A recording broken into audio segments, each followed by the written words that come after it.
1091, c'est le nombre d'épisodes que compte l'un des animés les plus longs de l'histoire. Voilà plus de 26 ans que l'on suit les Mugiwara et ils nous ont épatés à plusieurs reprises grâce à des scènes mémorables qui nous ont fait sauter de notre siège, nous ont fait pleurer, mais surtout ont fait tomber amoureux d'une œuvre incroyable, One Piece. Posez-vous tranquillement sur votre canapé et laissez-moi vous parler des scènes les plus badass de One Piece. Avec celui qui allume sa clope avec une décharge électrique et l'autre qui détruit le drapeau des keufs, vous allez vous régaler. Pour le premier moment, il nous faut retourner 2 ans auparavant dans l'île de Kokoyashi. Il venait de perdre son seul espoir de sauver son village. Pourquoi il a travaillé depuis son enfance. Arlong se jouait de lui, il l'a trompé depuis le début. Nami, dépité, commença à maudire Arlong de tout son âme, tout en poignardant la marque de l'équipage d'Arlong tatouée sur son bras. C'est là que Luffy retient son bras pour lui dire d'arrêter. Alors va-t'en Luffy, Cria-t-elle à Luffy qui ne bougea pas. Alors qu'en un dernier regain d'espoir, il se tourna vers Luffy. Il n'avait plus rien à perdre, ce jeune garçon était son seul espoir. Alors autant tenter l'impossible, dit-elle à Luffy. C'est à ce moment précis que je commençais à tomber amoureux de cet animé, qui prenait une tournure que je ne soupçonnais pas. Alors s'ensuit l'une des scènes les plus badass de One Piece. Puis enleva calmement son chapeau de paille qu'il confia à Nami, avant de crier pour que sa réponse soit claire dans la tête de Nami.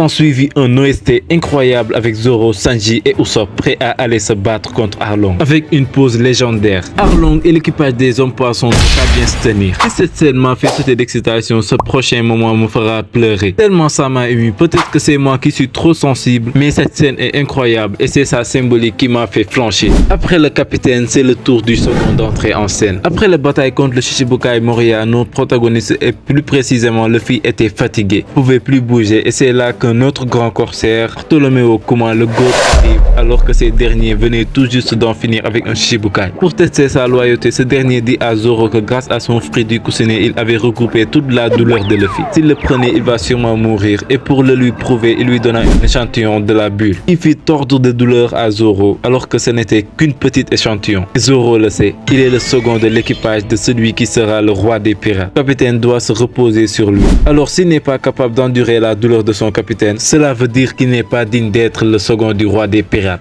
Ainsi, il demanda comment d'aller régler ça ailleurs. Arrivé là-bas, il pénétra ses bras dans la bulle et absorba toute la douleur de son capitaine. Et c'est le moment d'après qui m'acheva. Toujours avec un OST et une pose incroyable, Zoro répondit à Sanji, lui demandait ce qui lui arrivait en constatant son état critique. Qu'est-ce qui s'est passé ici? Rien. Rien du tout.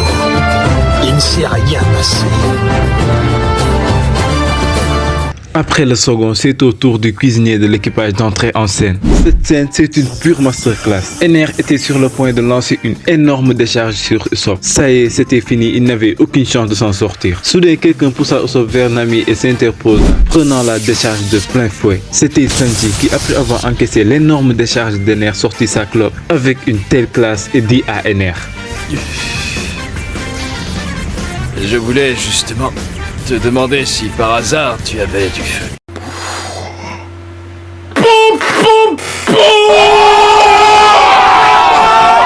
Ce qui rend cette scène incroyable, c'est que personne ne pouvait deviner ce plot twist. J'ai eu un électrochoc tellement ça m'a surpris. Mais les Mugiwara ne vont pas s'arrêter là. Ils ont montré au gouvernement mondial au CP9 qu'on ne s'en prend pas à un membre de l'équipage aussi facilement. Les keufs ont attrapé Robin et il va être exécuté à Enies Lobby, l'île de la justice. Donc on est d'accord, là-bas c'est chez les keufs, la police. Eh bien Luffy a fait quelque chose qui ferait même sauter Pablo Escobar. Il est allé chez les keufs, chez les Condé, a détruit et brûlé leur drapeau, a défoncer les keufs puis s'est échappé tranquillement alors qu'un Buster Call les suivait. Et là vous me direz qu'il a dû utiliser un Lamborghini Veneno ou un Rolls Royce. Mais non! Comme pour se moquer de la marine, ils ont utilisé un Renault Twingo 1.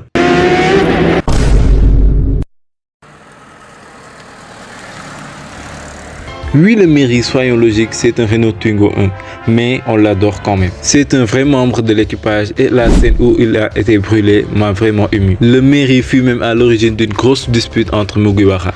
et le combat Luffy vs Usopp qui fut également plein d'émotions avec Sogeking. D'ailleurs, j'ai l'impression que Luffy et Chopper ne connaissent toujours pas la vraie identité de Sogeking. On a assez parlé des Mugiwara, direction Marineford. Koby, en voyant l'excès de Akainu alors que la guerre devrait se terminer normalement, s'interposa devant ce dernier pour l'empêcher de continuer ce massacre, mais Akainu en colère se mit à l'attaquer. Tout le monde à Marineford en est sûr, c'est la fin pour ce malheureux soldat. En soudain, une épée intercepta le coup de Akainu et cette épée c'était Griffon, sabre de Shanks le roux. Dans la communauté One Piece n'aurait pu prédire l'arrivée de Shanks tellement c'était improbable. Normalement intercepté Kaido qui voulait venir s'ajouter à la fête.